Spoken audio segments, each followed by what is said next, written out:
Assalamualaikum warahmatullahi wabarakatuh. Perkenalkan, saya Nabila Maharani, NPM 217555057 dari kelas Akuntansi Perpajakan 4B. Di sini saya akan menjelaskan mengenai akuntansi pertanian. Yang pertama yaitu definisi dari akuntansi pertanian.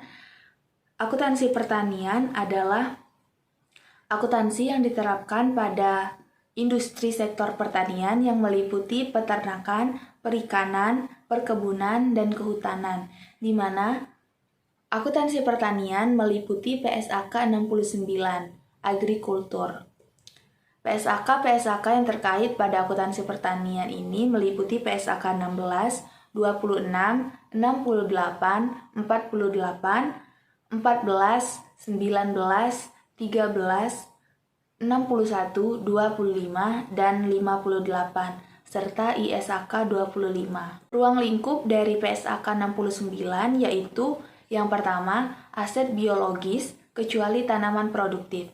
Yang kedua, produk agrikultur pada titik panen. Yang ketiga, hibah pemerintah. Lalu, ruang lingkup PSAK 69 yang tidak diterapkan yaitu tanah terkait dengan aktivitas agrikultur, tanaman produktif yang terkait dengan aktivitas agrikultur tetapi tetap berlaku untuk produk dari tanaman produktif. Yang ketiga, hibah pemerintah terkait tanaman produktif. Yang keempat, aset tak berwujud yang terkait dengan aktivitas agrikultur. Yang kelima, persediaan setelah agrikultur dipanen. Lalu, pengertian dari aset biologis dan tanaman produktif. Aset biologis adalah hewan atau tanaman hidup, di mana kelompok aset biologis yaitu penggabungan dari hewan atau tanaman hidup yang serupa. Tanaman produktif adalah tanaman hidup yang digunakan dalam produksi atau penyediaan produk agrikultur.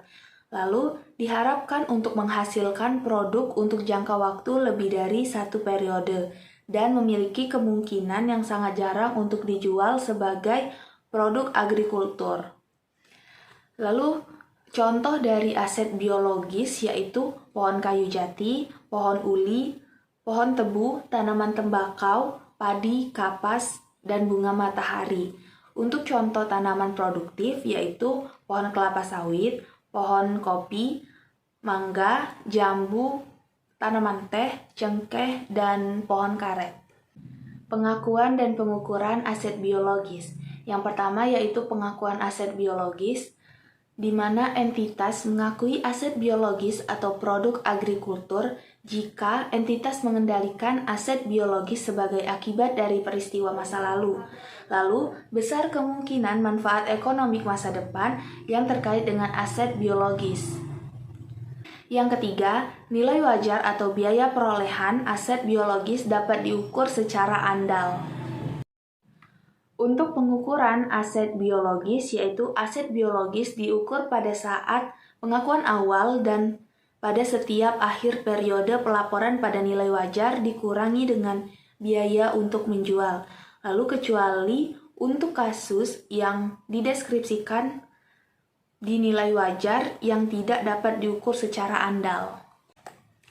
Itulah penjelasan saya mengenai akuntansi pertanian. Terima kasih. Wassalamualaikum warahmatullahi wabarakatuh.